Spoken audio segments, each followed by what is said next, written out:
Welcome, foolish mortals, to Halloween treats, presented by the Look Back Machine. For the entire month of October, we bring you 31 episodes on 31 flicks. So sit back and relax on your broomstick.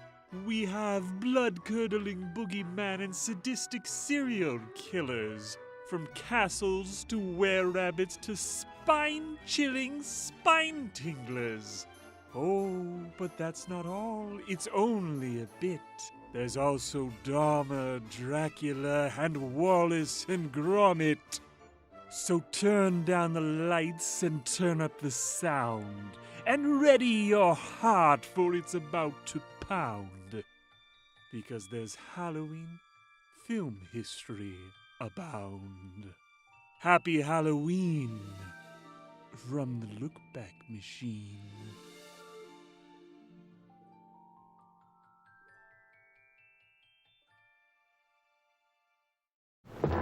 Come in. William Castle, the producer of this motion picture, has a question for you.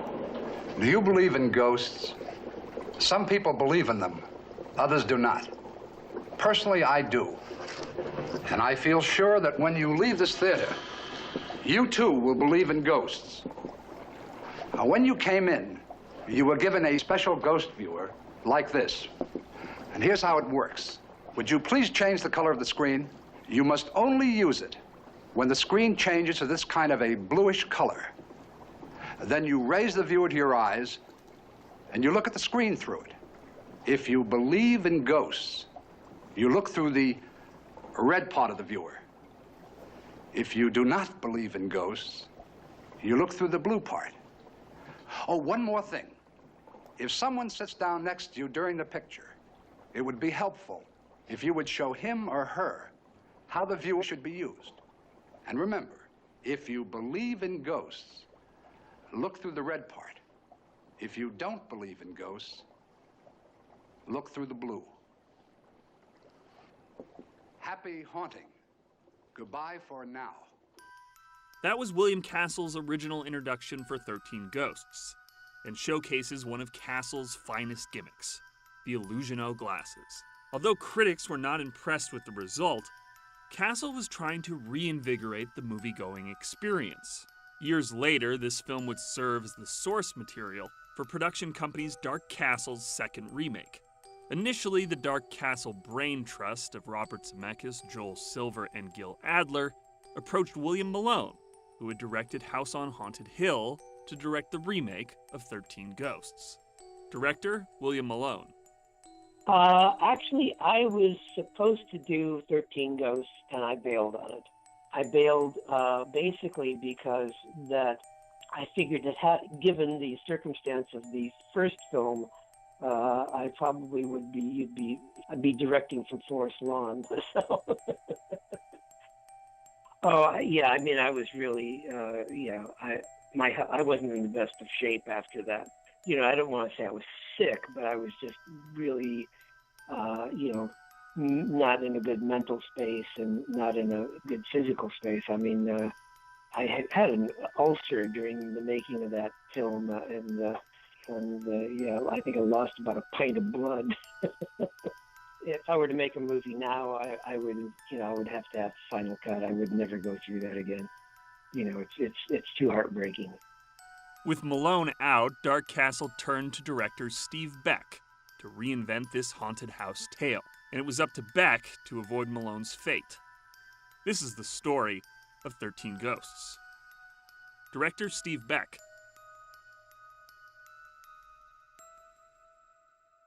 Well, 13 Ghosts was the picture that I did for Silver Pictures, well, actually for Dark Castle, which was a sub-label for Silver Pictures. So at the time, Dark Castle, which was made up of, its producers were Joel Silver, Bob Zemeckis, and Gil Adler. They were the creators of Dark Castle. They kind of, at that time, kind of owned Halloween. So they would release their movies every Halloween. And the intention was, at least initially, to remake all of William Castle's movies. And 13 Ghosts was one of those. But after we made 13 Ghosts, suddenly they spread open the kind of the catalog. All the rage in Hollywood was to go and hire a commercial director of renown and put him in the feature director role and just surround him with studio support that made the higher ups comfortable, but allow the commercial guys to kind of get their mojo going. And at the time, that's when Fincher was rolling out, and a lot of other guys were working for Simpson, Bruckheimer Simpson. Michael Bay was getting a start, and that kind of stuff. They were all commercial helmsmen that essentially made this transition. And for me, I had been at ILM for at that time, about 10 years, and I was the kind of tentpole director of their commercial division. And I had done a campaign for a First Union Bank, which was a bank out of the East Coast. And it had gotten quite a bit of airplay. It was several Super Bowls in a row kind of thing. And I guess that's what kind of convinced them to give me the job. I didn't really audition for it. I just got a phone call one day from Joel Silver, said, you start on Monday, get your ass down here. And I was like, oh, okay, sure, why not? If you're gonna swim in the pool, might as well jump into the deep end with the big shark at the bottom. So that's kind of how it got started. To be honest with you, I'm not a horror guy. Never was, never intended to be. A lot of people kind of grew up on William Castle movies. I discovered, but I wasn't familiar with any of them, to be honest with you.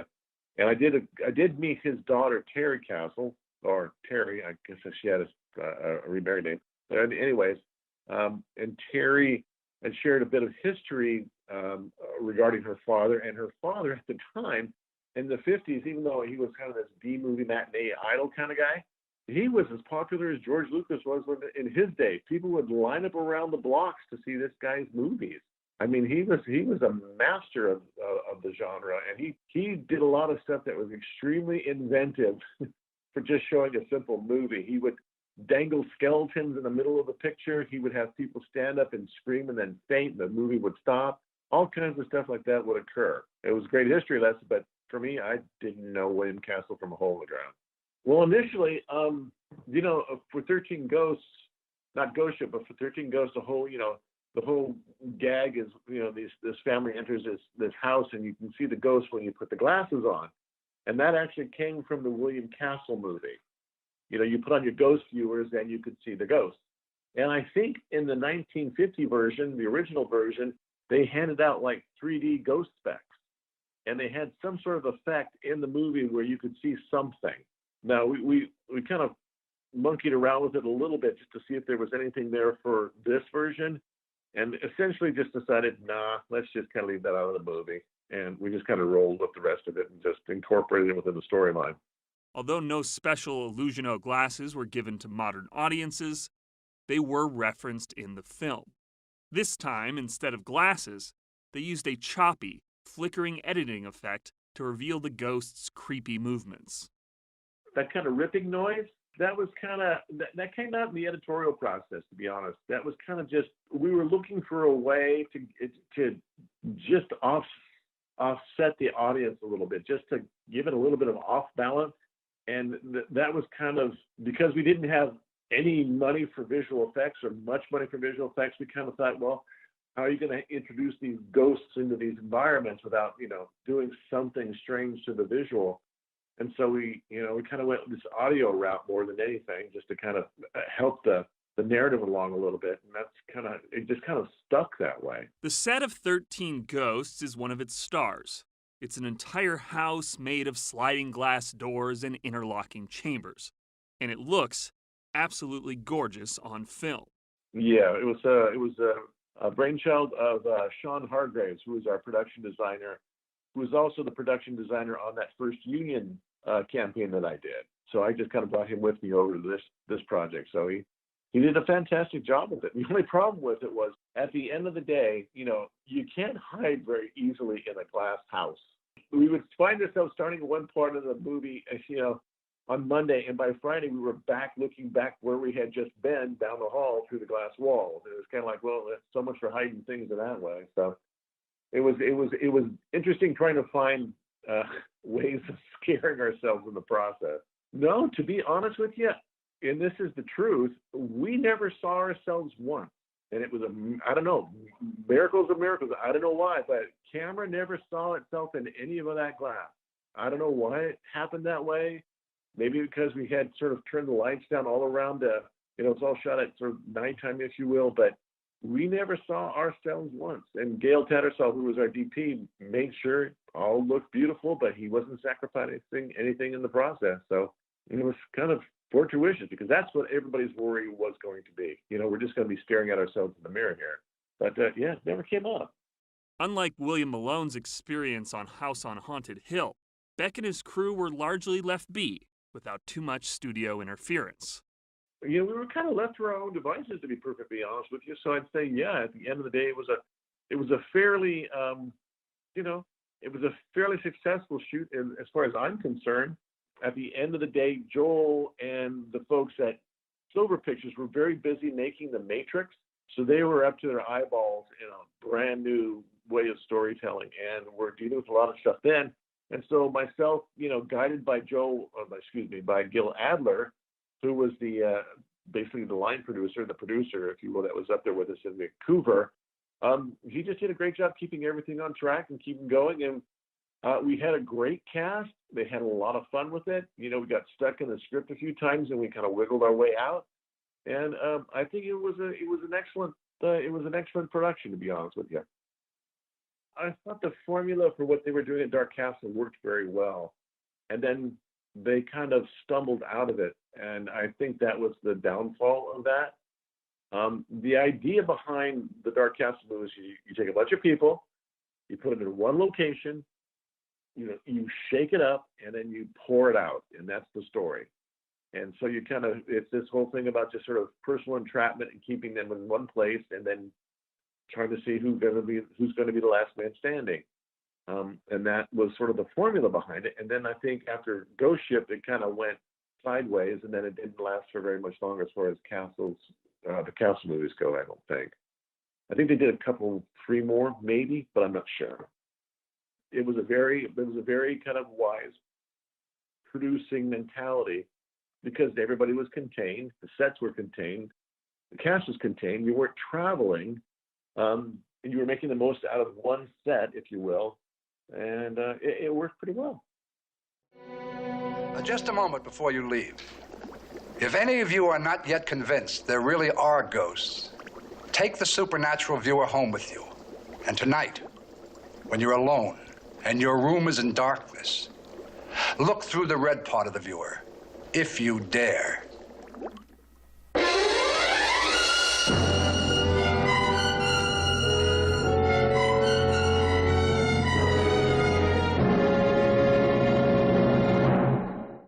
Thanks for listening to Halloween Treats, presented by the Lookback Machine.